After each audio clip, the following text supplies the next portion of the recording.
পৃথিবীর প্রথম আজান সেটা কে দিয়েছিলেন, কোথায় দিয়েছিলেন, আর এই আজান কোন দেশে শুরু হয়েছিল?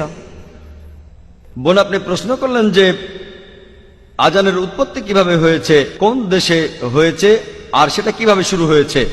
বোন, আজান শুরু হয়েছিল আরব দেশে, আরবের মদিনায়।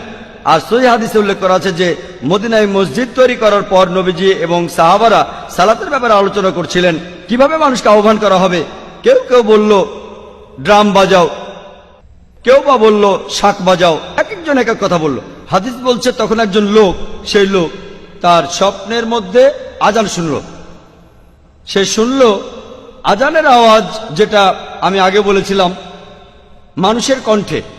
খবরটা তখন নবীজির কাছে পৌঁছে গেল, আর নবীজি বললেন সে যে কথাগুলো শুনেছে সেগুলো শুনতে খুবই ভালো লাগছে, আর সালাতের জন্য মানুষকে আহ্বান করতে এর চাইতে ভালো উপায় নেই যেখানে সবাইকে ডাকা হচ্ছে মানুষের কণ্ঠ দিয়ে। এজন্য তখন নবীজি আদেশ দিলেন যখন মানুষকে সালাতের জন্য ডাকবে তখন মানুষের কণ্ঠ ব্যবহার করবে, অন্যান্য যন্ত্রপাতি ড্রাম ট্রাম্পেট শাক ইত্যাদি ব্যবহার করো না। আর শুরু হয়েছিল মদিনায়। আশা করি উত্তরটা পেয়েছেন।